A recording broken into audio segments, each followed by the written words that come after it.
안녕하세요. 오늘도 사연 살롱을 찾아주셔서 감사합니다. 저는 남편, 그리고 너무 예쁜 아들을 하나 키우고 있는 엄마예요. 이제 아들이 곧 유치원에 입학하게 되고, 저도 육아하던 엄마에서 워킹맘으로 직업을 바꿀 준비를 하고 있습니다. 저희 가족은 이번 달에 이사를 갈 예정이에요. 이사라는 게 사실 굉장히 긴장되고 떨리는 일이기는 하지만 저희 가족, 특히 저와 남편은 더더욱 긴장됩니다. 도시로 나가는 게 얼마만인지 몰라요. 여태껏 저와 남편은 신혼살림부터 시작해서 섬마을에서 살았거든요. 이번에 이사 나간다고 섬마을의 어르신들이 선물도 많이 챙겨주시고 용돈도 많이 받았어요. 아무래도 섬마을이다 보니 가장 젊은 사람이 40대이실 정도로 연령대가 높습니다. 칠순 훌쩍 넘으신 분들도 계시고요. 그분들이 저희 부부와 아들을 정말로 이뻐해 주셨어요.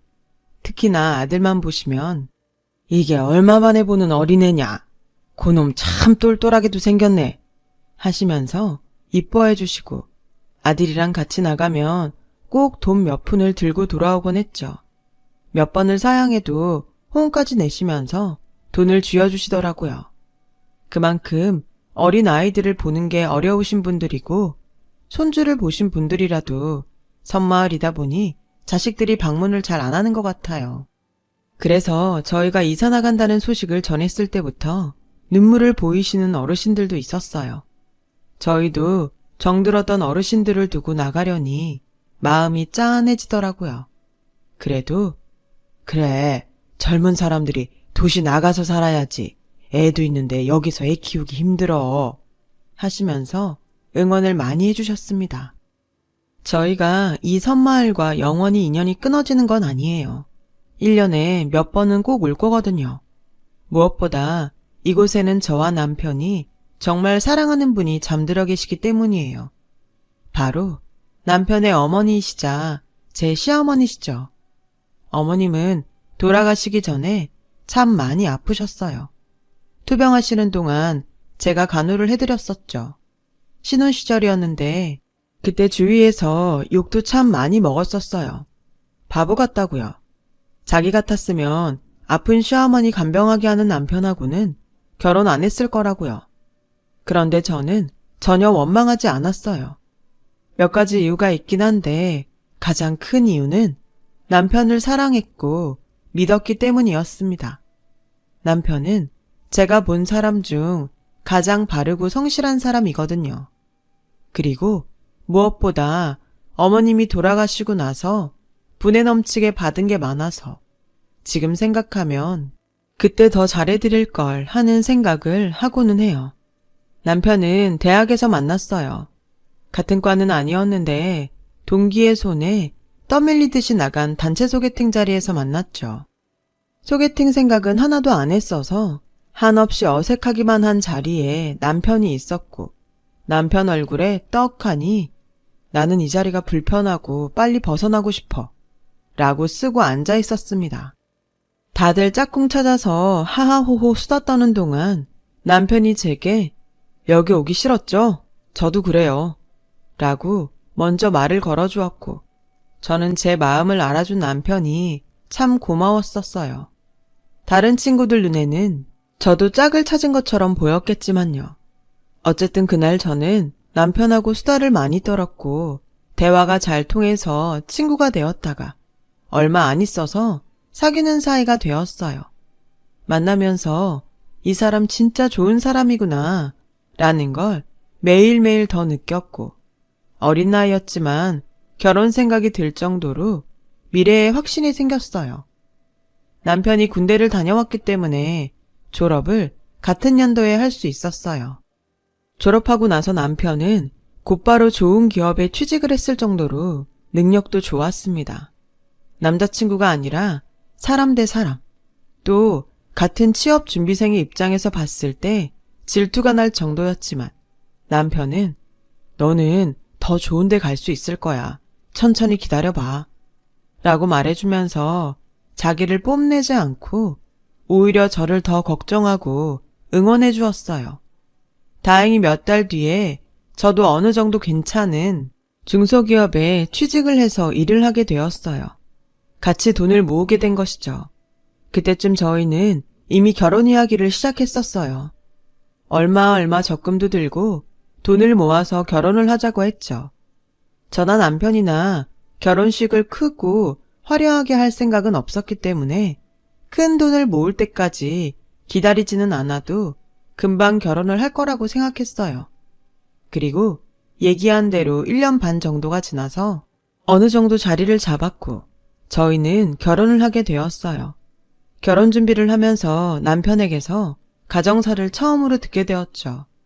저희 집에 인사 와서 먼저 말을 하더라고요. 장인어른 장모님, 저는 결혼식 때 가족을 부르고 싶지 않습니다. 라고요. 예상하지 못했던 말에 저희 부모님도 저도 놀랐고 남편은 차분하게 자신의 이야기를 설명해 주었어요. 제가 어릴 때 차별을 많이 받았습니다. 정말 서럽게요. 남편은 위로 형 1명, 누나 1명이 있다고 합니다. 막내인 남편은 늘 형과 누나에 치이면서 특히나 형이 장남이라는 이유로 형과 끊임없이 비교되면서 모든 걸 다 형한테 바치듯이 하면서 살았다고요. 어머니가 저를 보호해 주시긴 했는데 별 힘이 없었어요. 아버지는 형은 장남이라고, 누나는 하나뿐인 딸이라고 챙겨주셨지만 저는 계획에도 없이 태어나서 밥만 축내는 놈이라고 하시면서 저를 박대하셨죠. 그래서 중학교 3학년 때부터 할 수 있는 아르바이트나 일은 다 했습니다. 막노동도 많이 했고요. 공부도 열심히 했습니다. 대학은 가고 싶었는데 그러려면 전액 장학금밖에는 답이 없었거든요.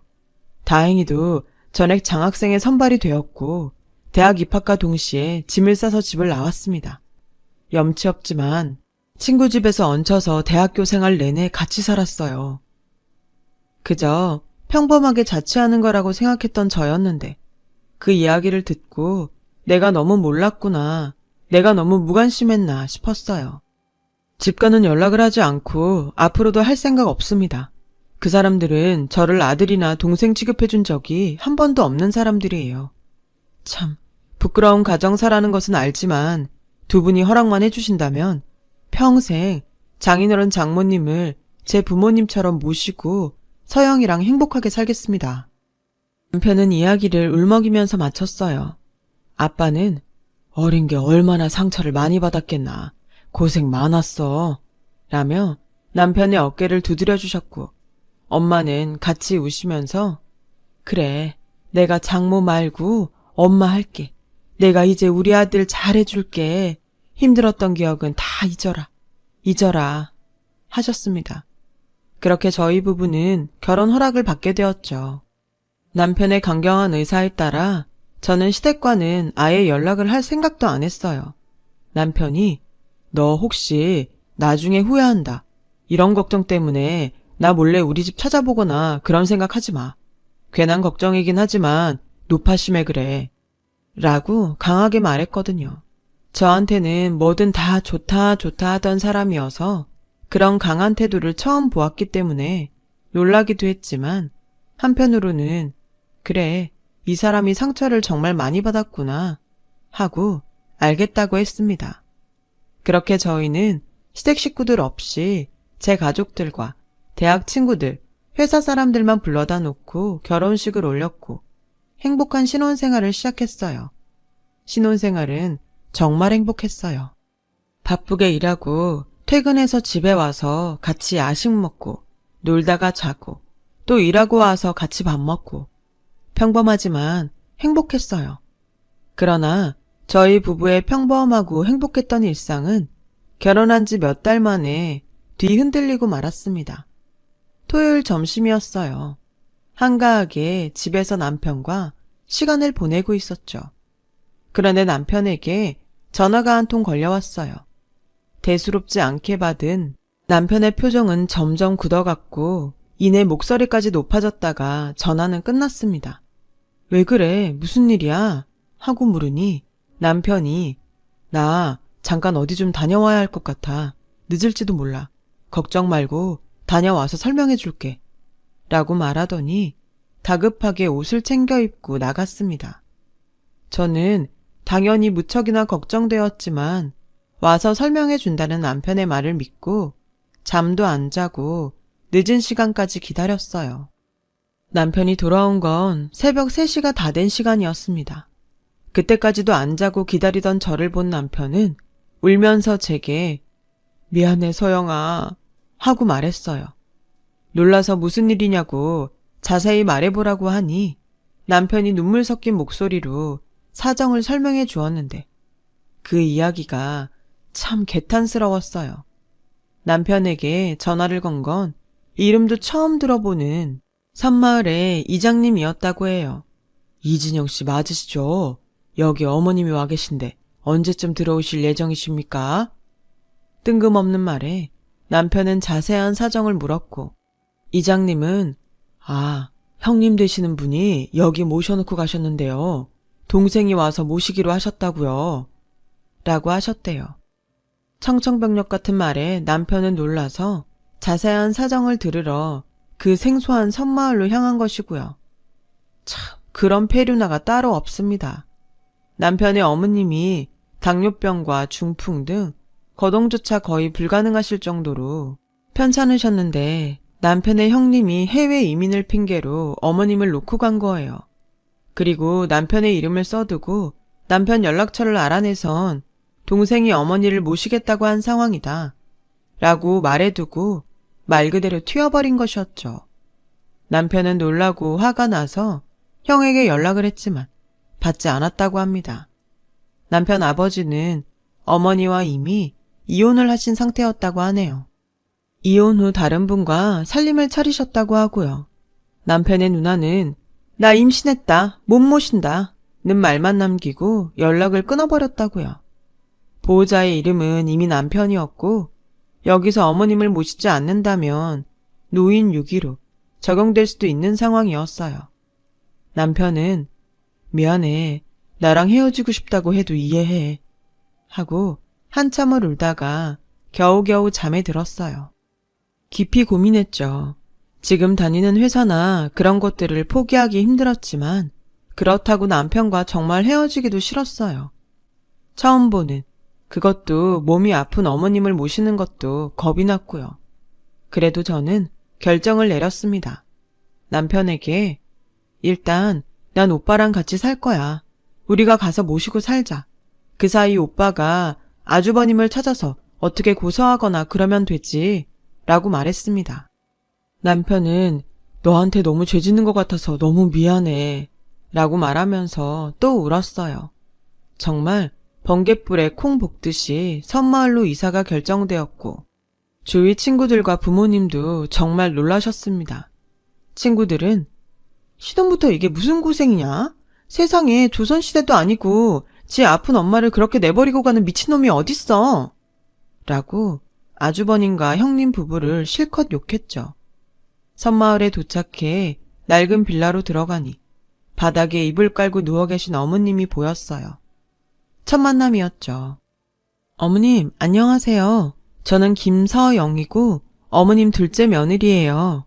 라고 인사를 드리니 어머님이 힘없이 고개를 끄덕이셨어요. 남편은 오랜만에 만난 어머님이 어색한 듯 인사 후에 말없이 집만 정리했고요. 엄마는 그래도 나를 지켜주려고 노력했어. 나도 그건 알아. 그런데 엄마가 일을 하셔, 뭘 하셔. 능력이 어디 있겠어? 남편 내조에 치이고, 집안 살림에 치이고, 친할머니의 시집살이에 치이고, 엄마 마음 이해 못하는 건 아니었지만, 그래도 엄마라도 나를 더 지켜줬으면 어땠을까. 가끔 그 생각을 해. 남편이 그날 밤에 술을 마시면서 한 말이에요. 그래도 어머님이 그나마 가족 중에서는 남편에게 나은 사람이었다는 게 다행이라면 다행이었습니다. 병간호는 저도 처음이라 정말 힘들었어요. 밤마다 울었고 내가 회사도 사표 내고 이게 무슨 짓이지? 하는 생각도 많이 했죠. 남편은 일을 해야 했기에 몇 시간이 걸리는 거리를 배 타고 섬에 들락날락하면서 회사를 다녔어요. 집에 들어오면 피곤하니까 도와달라고 말할 수도 없었죠. 미안하니까요. 밤에도 몇 번씩 일어나 어머님 약 챙겨드리고 상태 확인하고 때마다 배 타고 같이 도시로 나가서 병원 검사도 받고 했어요. 어머님은 말씀하시는 것도 힘들어 하셔서 주로 글씨를 써서 표현을 하셨어요. 병간호 시작하고 한 일주일이 지나서야 제게 처음으로 말을 건네셨죠. 첫 마디가 바로 미안하다 새아가야 였습니다. 종이에 쓴 그 글씨를 보는데 갑자기 뭔가 울컥하더라고요. 전형적인 가부장적 집안의 며느리로서 어머님이 겪으신 고생도 이해는 할 수 있을 것 같았습니다. 그래서 일부러 어머님 걱정 마세요. 저 체력 강한 여자예요. 하면서 어머님을 안심시켜 드렸어요. 그래도 제가 서툴지만 열심히 한 성과가 나는지 시어머님의 상태는 조금씩 호전을 보이셨어요. 거동을 못 하셨는데 몸을 일으키시고 앉으실 정도도 되셨고 더듬거리는 증상이 심하셨지만 간단한 말도 하셨어요. 남편도 처음에는 어머님을 무척이나 어색해했지만 시간이 지나면서 엄마, 오늘은 어땠어요? 엄마 며느리 예쁘죠? 하면서 말도 붙이고 인사도 하면서 천천히 사이가 풀어지기 시작했어요. 그래도 남편의 기억 속 어머니는 자기를 보호해주던 모습이었으니까요. 어머님은 때때로 밤에 남편이 잠들면 저를 앉혀두고 우시면서 진영이에게 미안하다는 말을 많이 하셨습니다. 아주버님과 신우의 얘긴 딱 한 번 하셨어요. 내가 애들을 잘못 키운 탓이야 라고 자기 탓을 하시더라고요. 너무 화가 나서 어머니 그래도 그건 폐륜이죠 라고 하려다가 참았어요. 그래도 어머님한테는 자식들이니까요. 그렇게 저희는 힘든 적응기를 보내고 살았고 1년이 조금 넘자 나름대로 섬 생활에 적응도 했어요. 저는 마을 어르신들께 심청이 뺨치는 며느리 소리 들으면서 예쁨 받았고 그 덕분에 사는 건 그렇게 힘들지 않게 되었습니다. 정기적으로 도시로 나가서 휴식을 취할 수 있도록 마을 어른분들이 어머님을 돌봐주신 적도 있고요. 인심들이 다들 좋으셨어요. 어머님은 호전이 되긴 하셨지만 병원에서는 저를 따로 불러서 마음의 준비를 늘 하고 계세요. 어머님은 이 이상으로는 회복되지 않으실 겁니다. 지금은 하룻밤 자고 눈을 떠보니 돌아가셔도 이상하지 않은 상태예요. 그러니까 늘 준비하고 계세요. 라고 말하더라고요. 남편에게도요. 좋지 않은 소식이었지만 늘 대비를 할 수 있어서 다행이었죠. 저희 부부가 섬생활을 한 지 1년 반이 되던 어느 날 어머님께서 갑자기 사라지셨어요. 장보러 간 사이에요. 혼비백산해서 정말 슬리퍼만 신고 섬 전체를 뛰어다녔어요. 남편에게도 연락했지만 오려면 몇 시간이 걸리니까 제가 뛰어다녀야 했죠. 이장님과 마을 어른분들도 저를 도와서 어머님을 찾아다니셨고요. 몇 시간 뒤 어머님은 섬마을 뒤쪽에 있는 그늘진 공터에서 발견되셨어요. 흙바닥에 쓰러져 계셨는데 양말만 신은 발은 흙투성이었고 손도 마찬가지였죠. 마치 땅을 판 사람처럼요. 놀라고 눈물이 날 정도였지만 그래도 찾았으니 다행이다 생각하고 어머님을 집으로 모셔왔습니다. 어머님이 일어나시고 어머님 거기 왜 가신 거예요? 하고 여쭤보니 바람이 쐬고 싶어서 라고 대충 얼머부리려는 듯 말씀하시더라고요. 속사정이 있는 것 같았지만 저는 더 여쭤보지 않았습니다. 저도 너무 지쳐 있었으니까요. 그 일이 있고 정확히 3일 뒤에 어머님께서는 돌아가셨어요. 주무시다가 아주 평화롭게요. 새벽에 약 챙겨드리려고 일어났는데 뭔가 이상해서 코에 손을 대서 숨을 확인해 보니까 돌아가셨더라고요. 놀라서 남편을 흔들어 깨우고 병원에도 연락해서 확인했는데 돌아가신 게 맞았습니다. 마음의 준비를 하고 있었는데도 충격적이었어요. 누군가는 이제 혹 떨어졌는데 뭐가 그렇게 슬프냐? 라고 하던데 그 사이 어머님과 정이 많이 들었던 저였어요. 어머님께서 고맙고 미안하다시며 자꾸 제 손에 쥐어주시던 계피사탕이 생각나더라고요. 짧은 시간이었지만 어머님께서는 제게 마음을 다 주셨어요. 남편도 이제 엄마를 좀 더 이해할 수 있을 것 같았는데 말하면서 눈물을 흘렸어요. 장례는 섬에서 치렀습니다. 조문객은 모두 섬마을 어른들밖에 없었어요. 남편이 시누이에게 어머니의 부고를 알렸지만 답이 없었고 아주버님 부부에게도 마찬가지였어요. 섬마을에 햇빛 잘 드는 곳을 이장님께서 내어주셔서 그곳에 어머님을 모셨죠.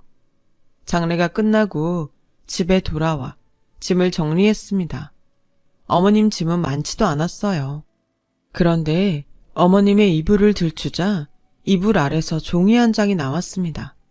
종이에는 삐뚤한 글씨로 방파제 뒤쪽 공터에 땅을 파보거라 라고 쓰여 있었습니다.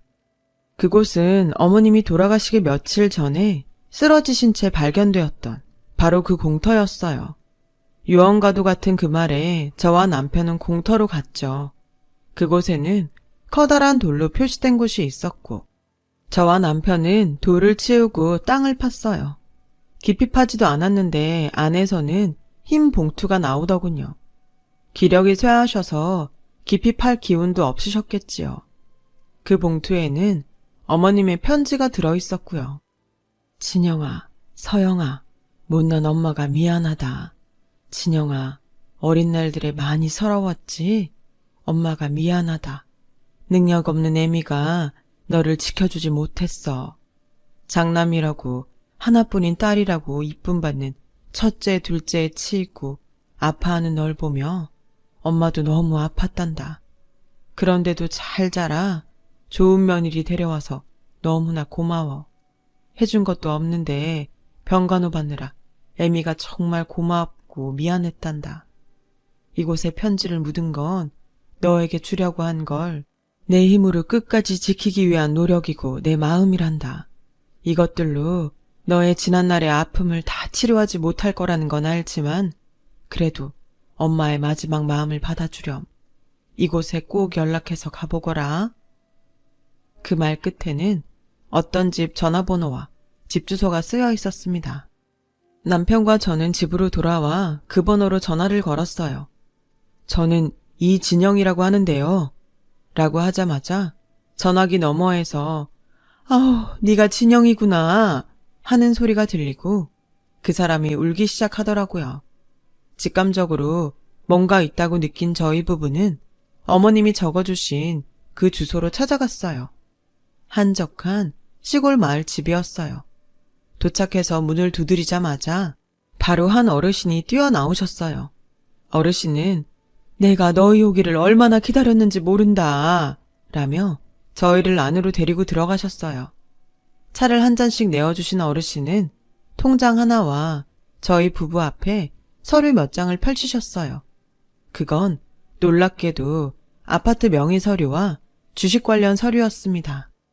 주식 잘 모르는 제가 봐도 상당하더라고요. 너희 엄마가 몇 년 전에 그 쓰레기 같은 놈이랑 이혼한 거 알지? 그 놈도 살 만큼 살았다고 생각했으니까 먼저 이혼하자고 한 거지. 이혼하고 네 엄마가 여기로 찾아왔다. 여기가 네 엄마 고향이야. 나는 네 엄마 어릴 때 동네에서 제일 친하게 놀던 친구였어. 내가 지금 이렇게 살 수 있는 이유가 네 엄마 덕분이니까. 어릴 때 우리 집이 너무 가난해서 밥조차 잘 먹고 살지 못할 정도였어. 네 엄마는 항상 나를 더 챙겼고 네 외할머니, 외할아버지 되시는 분들도 나를 딸처럼 정말 아껴주셨었거든. 그때 네 엄마 아니었으면 나는 지금 여기에 없다. 내가 학교를 마칠 수 있었던 것도 전부 네 엄마 덕이었어. 우리는 자매보다 더 끈끈할 수밖에 없었단다. 네 외할아버지, 할머니 돌아가시고 엄만 그 후에 시집을 갔어. 그런데 네 엄마가 시집가면서 연락이 끊겼었지. 네 엄마 이야기 듣고 가슴 치면서 울었다. 그렇게 밝던 소녀가 시집을 잘못 가서 그렇게 되고. 그런데 막내 아들 얘기하면서 더 서럽게 울더라. 자기가 시집살이 100번 겪어도 좋으니까 막내가 자기를 용서해주면 좋겠다고 말이야. 괜찮다는데도 나한테 패기찌기 싫다고 큰아들 부부에게 올라가겠다고 하더구나. 얼마 안 있어 올라갔는데 몸이 그렇게 돼버렸어. 그간 세월이 얼마나 고됐으면 그랬겠니. 그리고 2년 전인가 연락이 왔어. 큰아들 부부가 나를 버리려고 한다고 말이야. 네 엄마는 다 알고 있었던 거야. 그리고 나한테 그러더라. 혹시라도 내가 죽으면 막내 아들 찾아서 꼭 좀 도와줘라고. 그래서 내가 알겠다고 걱정 말고 내 연락처 주라고 했었는데 이렇게 죽고 나서야 진영이 너를 만나는구나. 어르신의 이야기를 들으면서 남편은 하염없이 눈물을 흘렸어요. 어머님의 마음이 느껴졌고 어린 시절의 남편에게 끊임없이 미안해하셨던 그 마음이 절절하게 전해졌어요. 그 통장은 어머님께서 남겨주신 거였어요.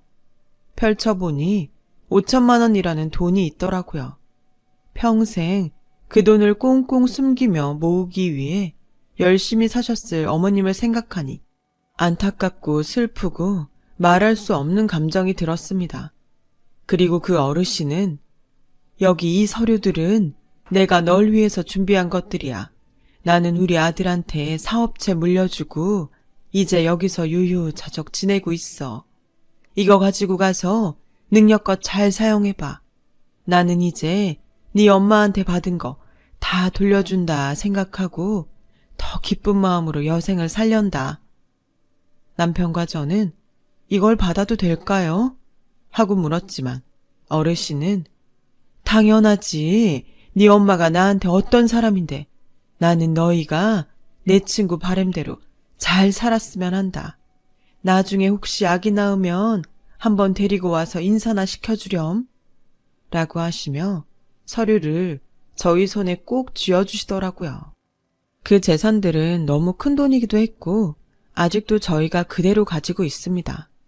남편이랑 얘기했는데 잘 모르고 주식 썼다간 큰일 나니까 나중에 기회 잡고 공부 제대로 해서 사용하자고 했어요. 아파트도 그대로 있고요. 남편은 어머님의 향수 때문인지 섬마을을 떠나고 싶지 않아 했습니다. 그래서 임신하고 아기 낳은 후까지 섬마을에서 살았어요. 남편이 워낙 애틋해해서 저도 동의를 한 부분이었고 섬마을 생활도 익숙해져서 나쁘지 않았고요. 어느 날 아주버님과 시누이에게서 연락이 왔더라고요. 네가 재산 다 꿀꺽하냐? 라고 연락이 온 거죠. 어디서 들었는지 모르겠지만요. 시누이는 여자라 그런지 저한테도 연락해서 사람이 그렇게 사는 거 아니다. 형제 자매한테 재산도 나누고 해야지. 라고 하더라고요. 저는 그 말 듣고 너무 화가 나서 그이가 아주버님이랑 같이 두 분 용서한다고 하면 저도 그렇게 하죠. 그 전에는 저도 두 분 어른 대접해드릴 생각 없습니다. 라고 하고 끊어버렸어요. 그 후로 아기도 낳고 꽤 잘 키우면서 살았는데 이제 아기 유치원도 그렇고 여러 사정 고려해 도시로 다시 나가게 되었네요. 물려받은 아파트로 들어갈 예정이고 이 섬에도 수시로 올 생각입니다. 생각해도 아련한 시어머님이 잠들어 계신 곳이니까요. 아직도 여전히 생각나면 참 가엾어서 눈물 나는 어머님과 우리 남편이지만 그래도 이제 우리 세 식구 어머님 그곳에서 뿌듯하시게 더욱 열심히 잘 살아보려고 해요. 어머님도 하늘에서 다 보고 계실 테니까요. 이사갈 생각을 하니 여러 가지 생각이 드는 날에 주저리 글을 썼네요. 들어주신 모든 분들 감사합니다. 항상 건강하시고 행복하시길 바랍니다. 여러분, 사연 댓글에 응원과 현명한 조언 부탁드려요. 좋아요와 구독은 저에게 큰 힘이 됩니다. 오늘도 좋은 일 가득하세요.